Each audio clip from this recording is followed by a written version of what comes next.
diz Feliz Dia Mundial da Juventude, você fala de adolescentes em fúria, e se fossem apenas os adolescentes, a gente daria um jeito. Mas não são apenas os adolescentes, né? De pouco tempo para cá, adolescente se tornou sinônimo de aborrecente, né?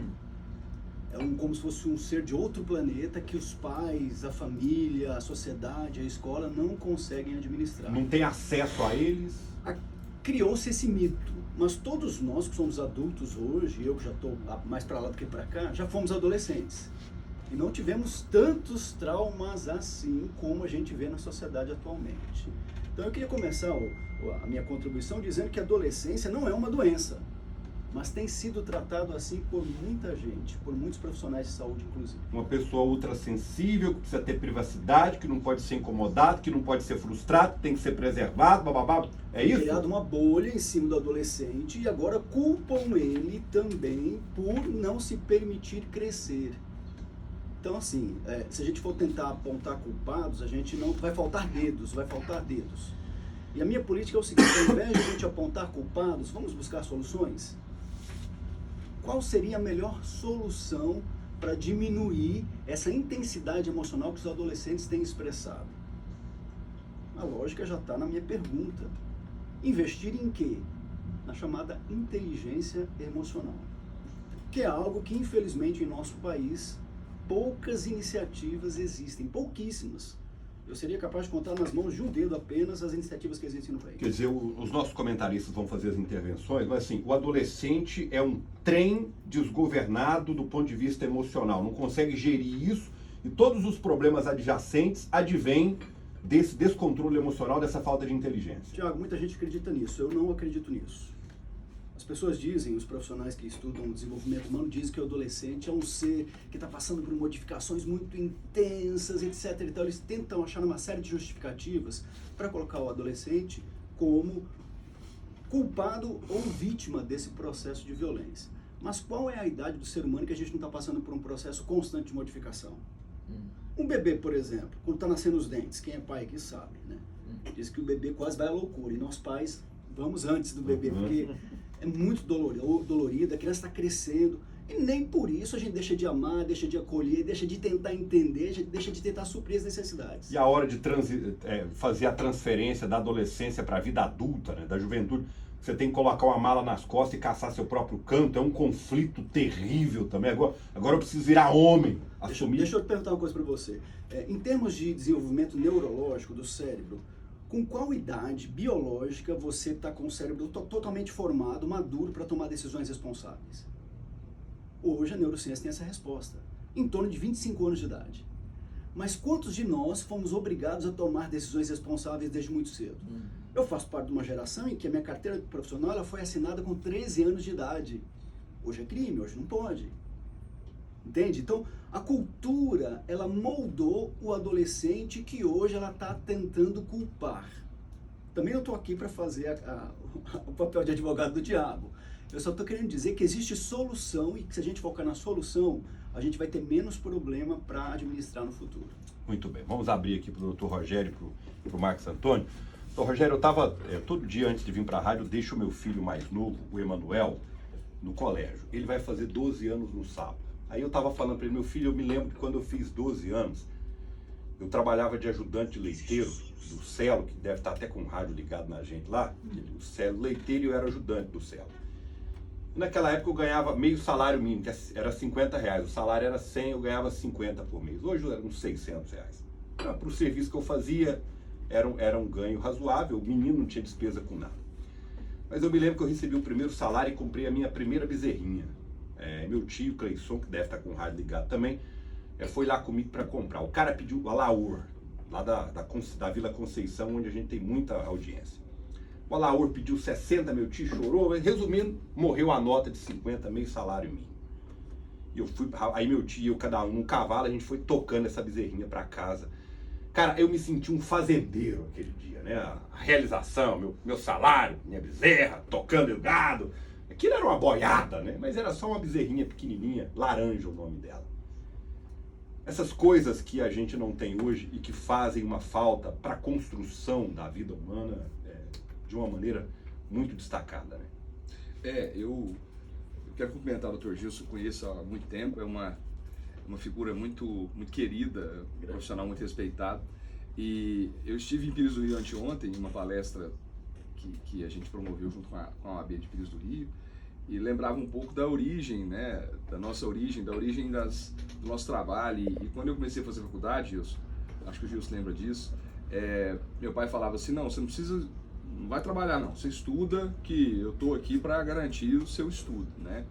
E hoje eu tenho uma visão um pouco diferente da visão que meu pai tinha. Eu acho que se eu tivesse tido a oportunidade de ter trabalhado mais cedo, eu teria, não que foi ruim, longe disso, mas eu teria a oportunidade de estar talvez em uma condição diferente, com mais maturidade. Seu pai era movido pelas melhores intenções. As melhores, absolutamente. E eu entendo as intenções dele, né? Não que não tenha dado certo, ou que não dê certo o pai que proporcione isso ao filho, mas hoje eu tenho uma visão diferente, o que não quer dizer que talvez eu vá conseguir fazer isso com meu filho, que tem 19, com a minha filha de 7. Pode ser que eu siga até os passos que meu pai seguiu, ao tentar eventualmente protegê-los ou querer que eles estudem para conseguir algo melhor. Mas quando o Dr. Gilson fala um pouco de solução, eu falei um pouco sobre isso aqui, eu realmente não tenho a resposta para essa problemática tão complexa. Mas eu gostaria de saber qual é o caminho, quais são os caminhos para que a gente possa discutir esses assuntos sem viés ideológico, sem apontar que, porque o Gilson fez uma ponderação tão interessante, a nossa vida ela é permeada de conflitos, né? A gente vive conflitos em todas as idades, desde a infância até o último minuto da vida, a gente vive conflitos. Os momentos de felicidade, eles são eles são raros. A maioria do tempo a gente vive engenhando a testa mesmo, preocupado, né, Gilson? Então, qual é, assim, nessa perspectiva da adolescência que enfrenta esse debate, enfrenta problemas como nós na vida adulta, como é que a gente pode buscar algo para responder um questionamento tão complexo? Doutor Rogério, sua pergunta é fantástica. Eu queria que, antes de entrar necessariamente na resposta, que vocês entendessem o seguinte: o adolescente está passando por um processo de estirão puerperal, né? Já viram falar desse termo, né? Ele dá aquela crescidona, né? Os membros ficam diferentes, não tem aquela harmonia, ele não se sente bonito.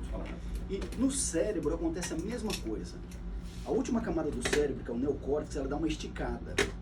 Essa camada, até a juventude não, a parte que ele é juvenil, ela tem muito receptor de dopamina, que é aquele hormônio que deixa a gente confortável, deixa a gente em paz, deixa a gente tranquilo. Quando começa a adolescência, 11, 12 anos de idade, isso estica e o jovem começa a ficar o quê? Mais crítico, mais ácido, mais questionador. Eu tenho 2 filhos adolescentes em casa, eu sei como é que funciona. Então, a gente não entende esse processo de modificação biológica e tenta colocar o adolescente numa caixinha que serviu para nós no passado. E serviu para nós no passado por quê? Nós não tínhamos acesso a esse tanto de informação que tem hoje. Uma criança de 4 anos hoje, ela tem mais informação do que o imperador romano que dominava o mundo. Então, sim, a informação está aí. Só que o que o jovem precisa? O que você precisa? O que eu preciso? Eu defendo a seguinte teoria: todos nós precisamos nos sentir aceitos como somos e amados incondicionalmente. Se você não trabalhar em cima dessa necessidade fundamental que é emocional, você pode oferecer tecnologia, você pode oferecer liberdade, você pode dar trabalho, você pode dar disciplina, que a coisa não vai fluir.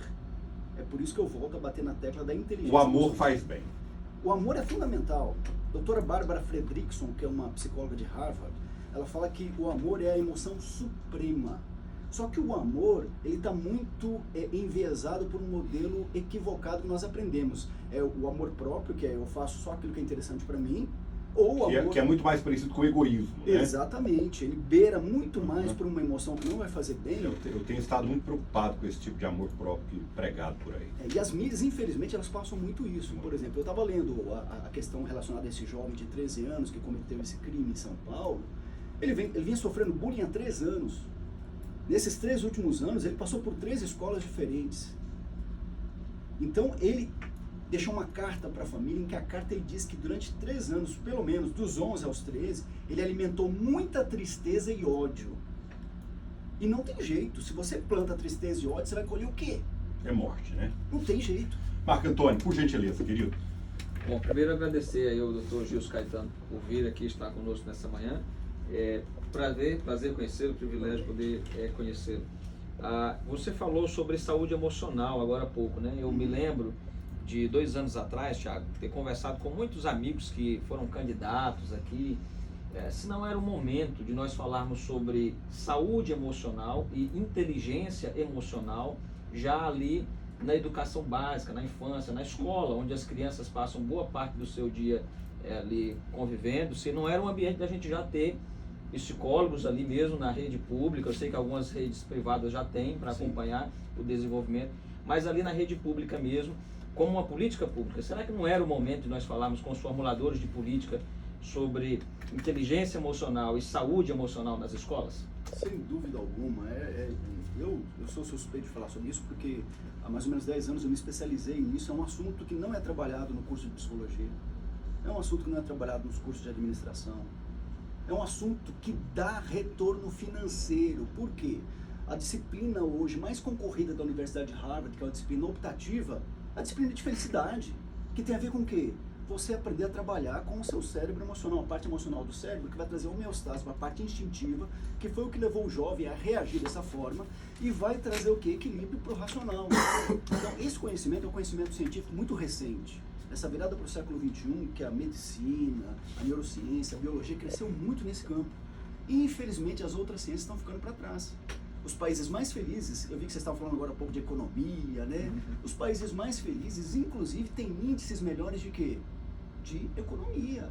Então, tudo isso vai trazer benefício para quem?